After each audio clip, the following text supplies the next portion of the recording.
ఇంత మంచి సమావేశం నేను గత 20 ఏళ్ళ నుంచి ఢిల్లీకి వస్తా. జంతర్ మంతర్లో ఎన్నో మీటింగ్లు ధర్నాలు చూసిన ఇదైతే పెద్ద मीटिंग दिल्ली में अपने कैबिनेट मंत्री साहब इतना बड़ा मीटिंग लगा दिया बीसी का अंटे में बोला बीसी के पास दम है राहुल गांधी इसके पीछे है और हमारे रेवंत रेड्डी अमल करा 42% रिजर्वेशन अमल करा उसी वजह से ये देश भर में होना चाहिए। हिंदुस्तान हर स्टेट में ये कैश वैच सेंटर चलना राहुल गांधी कन्याकुमारी से कश्मीर तक चलने के बाद नौजवानों की तकलीफ, बहनों की तकलीफ, किसानों की तकलीफ, अनएम्प्लॉयड का तकलीफ सुनने के बाद क्या बोला, we come to the power, will conduct the cash watch centre.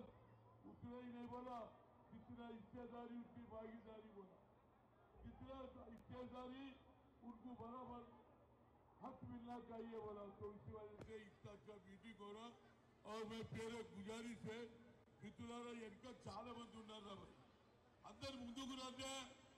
మా మంత్రి గారు అడుగుతున్నాడు పొన్నం ప్రభాకర్ ఏమనుకుంటానా మన వాళ్ళు అందరు వెనుకకుంటే ఎట్లా అందరూ అన్ని ముందుకు రండి ఆడ లేవడు వద్దురా భయ్ అందరు ఎంపీలు వస్తున్నారు ఎంపీలకు వెళ్ళాలి వాళ్ళ రాష్ట్రంలో పోయి చెప్పాలి ఏమని అదే తెలంగాణలో जोरदार हुआ मीटिंग।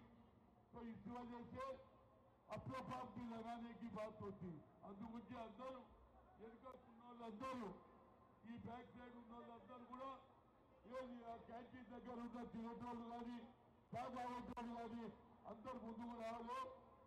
భారతదేశంలో ఉన్న అన్ని ఎంపీలు వస్తున్నారు। ముఖ్యంగా సెక్యులర్ సిద్ధాంతాన్ని నమ్ముతున్నటువంటి ఇండియా కూటమి పార్లమెంట్ మెంబర్స్ వస్తున్నారు కాబట్టి మన సంఖ్య ఎక్కువ చూస్తే వాళ్ళు మహారాష్ట్రలో పోయి వాళ్ళు గుజరాత్లో పోయి వాళ్ళు మధ్యప్రదేశ్లో పోయి ఇలాంటి కులగని పెట్టి మనకు న్యాయం చేస్తారు కాబట్టి మరొకసారి మా ఇన్ఛార్జ్ ఎవరైతే ఓబీసీ మినిస్టర్ ఉన్నారో ఆయన రిక్వెస్ట్ చేస్తున్నాడు దయచేసి మీరందరూ ఎన్నుకున్న వాళ్ళందరూ ముందుకు రావాలని కోరుతున్నా।